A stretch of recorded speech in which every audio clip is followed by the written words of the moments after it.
there was a man who had two sons. The younger one said to his father, "Father, give me my share of the inheritance." So the father divided his property between them. In the quiet town of Oku, surrounded by farms and streams, lived a farmer named Atar and his two sons, Etim and Ea. Atar was known for his honesty and hard work. Etim, the elder son, was steady and dependable, helping his father on the farm. Ea, the younger, was restless, always dreaming of adventure beyond their small town. One day, Ea approached his father as they sat under the big mango tree in their yard. "Father," he began cautiously, "I want my share of your wealth now. I'm ready to leave and start a life in the city." Atar's face darkened with worry. "My son, why are you in such a hurry? This life here is good. The city is not as kind as you think." "I know what I want, father," Ea insisted. "Please, trust me with my share." Atar sighed deeply. "I will not hand it over like that. You must stay and learn how to handle responsibility. You're not ready yet." For weeks, Ea avoided his father, determined to leave.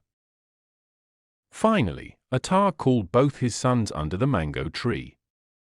"Ea," he began, his tone heavy with emotion, "if you are determined to leave, I will respect your wish. But know this, wealth is not just money, it is the land, the livestock, and the legacy we build for our family." Atar arranged for a trusted surveyor to assess the value of the family's property. He divided the estate into shares and gave Ea his portion, a third of the wealth. This included cash, a few goats, and a small piece of farmland that could be sold. "Take it, my son," Atar said, handing Ea the final documents. "But remember, this is more than just wealth, it is a piece of your heritage. Do not squander it." Ea thanked his father, packed his belongings, and left for Afahar, a bustling city filled with lights, noise, and endless possibilities. In Afahar, Ea was amazed by the towering buildings, lively markets, and the constant buzz of activity. He rented a fine apartment and quickly made friends who admired his wealth. Ea threw lavish parties, bought expensive clothes, and lived as though his money would never run out. But soon, his fortune dwindled. His so-called friends, who had enjoyed his generosity, disappeared one by one. When Ea couldn't pay his rent, his landlord evicted him. Alone and penniless, Ea wandered the streets, desperately searching for work. The city that had once seemed full of opportunities now felt cold and unforgiving. Eventually, Ea found a job on a pig farm on the city's outskirts. The work was filthy and the smell of the pigs made him gag. He was paid so little that he often went to bed hungry. At night, lying in the barn, Ea would think of home. One day, as he watched the pigs eating, a bitter thought struck him. "Even my father's servants live better than this. They eat well and sleep under a roof." But his pride held him back. How could he face his father and brother after wasting everything?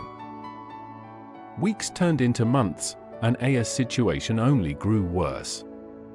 Finally, too weary to fight his shame, he decided to return home.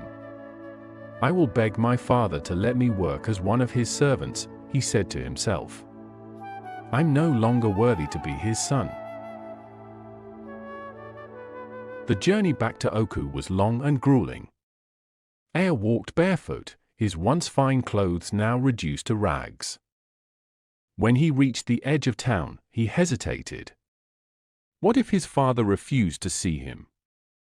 Unknown to Ea, Atar had never stopped hoping for his return. Every evening, Atar would stand by the gate, scanning the road for any sign of his son. That day, when he saw a figure in the distance, his heart leaped. He recognized Ea's walk, though it was slow and weary. Atar ran down the road, his arms wide. Ea, my son. Ea dropped to his knees, tears streaming down his face. Father, I have sinned against you and against heaven. I'm not worthy to be your son. Please, take me as one of your servants. But Atar pulled him to his feet and embraced him tightly. My son, you were lost and are found. You were dead and are alive again. He called to his servants. Bring the best robe and sandals. Prepare a feast. Tonight, we celebrate. Meanwhile, Etim was returning from the fields. When he heard the music and laughter, he asked a servant, "What is going on?" "Your brother has returned," the servant replied, "and your father is throwing a celebration." Etim's face hardened. After everything he did? And I've been here all this time, working without complaint. Has my father ever celebrated me? When Atar heard that Etim refused to join the feast, he went out to him. "Etim, my son, why are you upset?" "Father," Etim replied, "I've worked hard for you all these years. I've never asked for anything. But Ea wasted your money and brought shame to our family, and now you reward him?" Atar placed a hand on Etim's shoulder. "My son, everything I have is yours. But today, we must rejoice. Your brother was lost and is found. He was dead to us and now lives again." Etim looked at his father, and though he still felt hurt, he saw the joy in his father's eyes. Slowly, he nodded. That night, the family celebrated together. Ea promised to work hard and earn back his father's trust. Over time, the brothers mended their relationship, and the people of Oko spoke of the family's story as a powerful lesson in forgiveness and redemption.